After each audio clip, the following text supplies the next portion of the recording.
Hello, I'm Tom Parker, and welcome to Voices from the CEPS Ideas Lab. In this episode, I spoke with Sophia Russack. Sophia is a researcher in the Institutions Unit at CEPS, where she covers EU institutional architecture, decision-making processes, and institutional reform. During our interview, we discussed the rise of the far right, the influence of their ideology on EU member states, and what the EU can do to counter extremism. I hope you enjoy the episode. Hi Sophia, thanks very much for taking some time to be with me. Thanks for having me. Look, there's a massive rise in the far right at the moment. Why is that? What are some of the main drivers?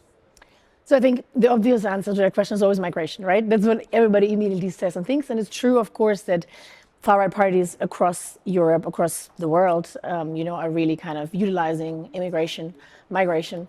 But this is not the whole story. I think there is a term that has been used by Catherine de Vries. She calls them social grievances. Yeah. And so she alludes to, it's a problem of, lacking governmental care, let's say. We're talking healthcare, we're talking housing, we're talking, lacking infrastructure in rural areas and these kinds of things, which again have, a multitude of reasons. But what I think far-right parties are very good in, that they take migration and they connect it with these social grievances, right? So this argument of the migrants, it's their fault that you don't find an apartment and that you cannot afford your apartment and so on.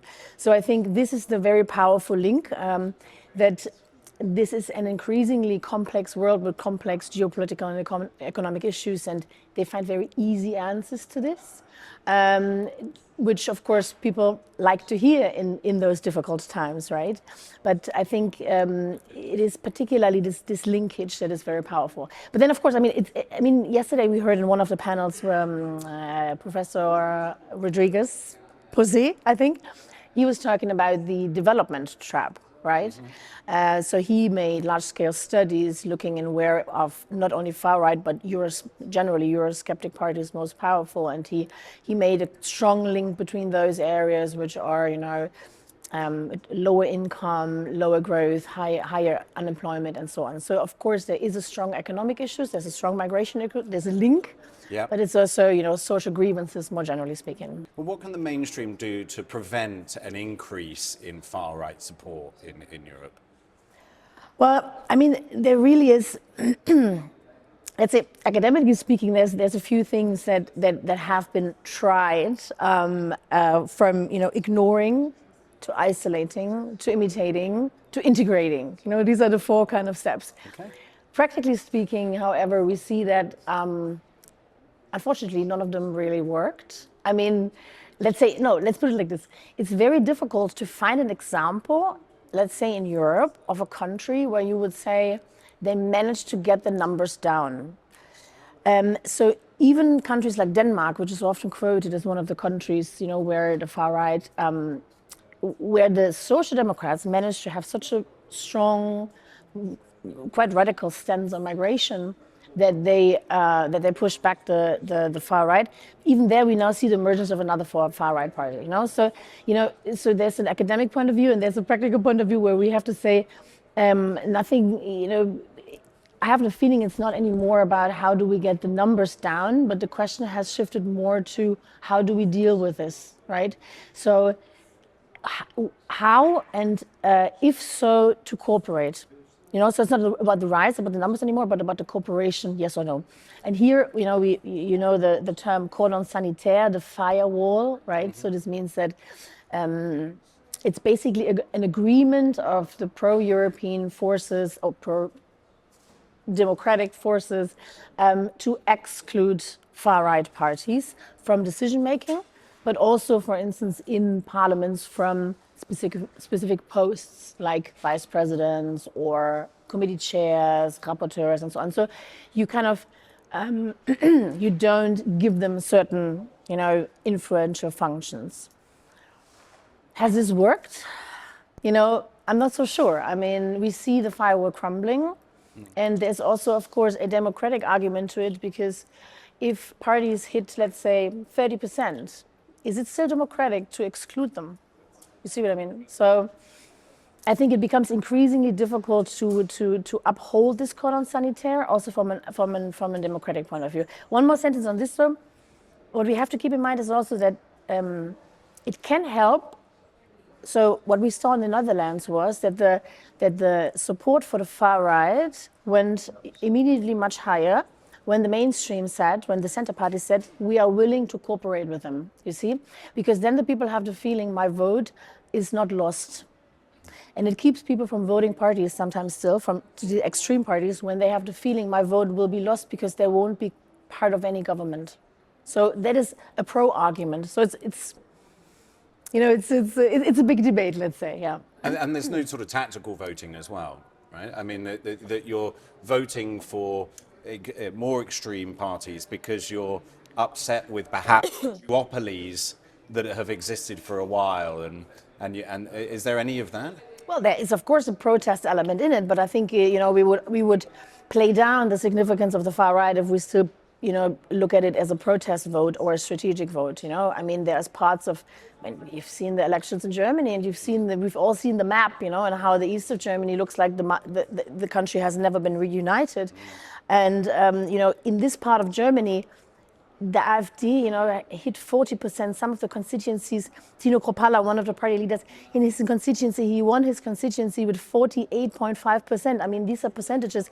This is what we used to call Volkspartei, a catch-all party. So this is not protest vote anymore. These parties are like kind of deeply integrated in our party systems. Well, you mentioned it a little earlier. When a vote gets up to 30%, you can't dismiss this because then that's undemocratic. So, what role can EU institutions play in countering the challenges of an increase in the far right without actually ruining the democratic process? So. I'm not so sure.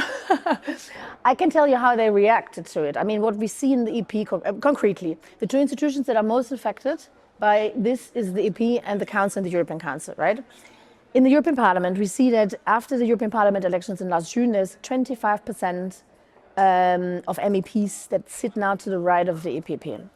Now, what can they do, you ask me? It's a difficult question because what I just said, like there's the pros and cons of the cordon sanitaire. But what we saw effectively was that until now, this cordon sanitaire was kind of still standing.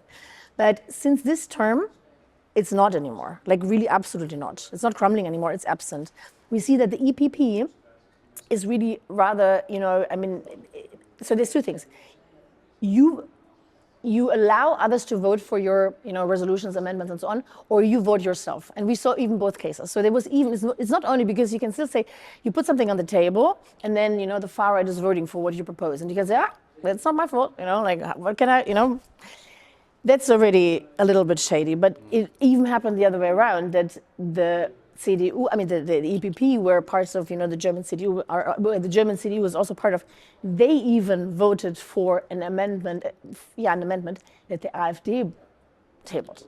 Yeah. And this is, and this is really how, again, it's a big discussion. What is the remedy?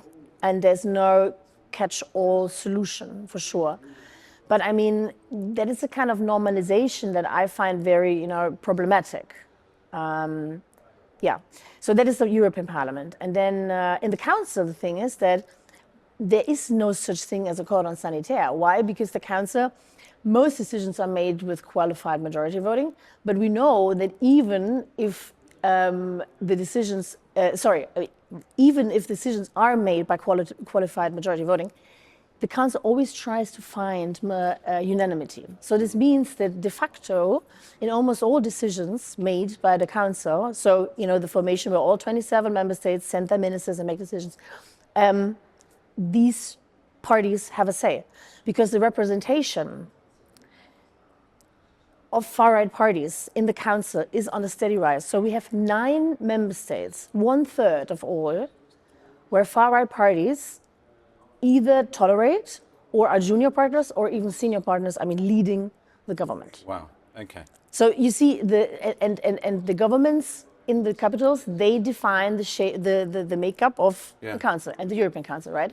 So around the table of the 27 in, whatever exact composition at that time, are increasingly far-right players. and they actively shape decisions. So if you can, in a sort of 30-second close to this, and I know it's going to be difficult, what would be your hope? What would you like to see happen? As I alluded to already, I see the center-right parties in the particular responsibility. I mean, the mainstream generally is in responsibility, but the center-right more so because they're the neighbors on the political spectrum, right? So they're the ones that to uphold or not the cordon sanitaire. It's not so much the center-left. And generally speaking, far-right parties are only as powerful as those parties make them or not. So they take up the space that the other parties, particularly the center-right, give them. So it's up to them. Brilliant. Thank you very much for speaking with me, Sophia. You're very welcome. Absolute pleasure. Yeah, thanks Take for your care. interest.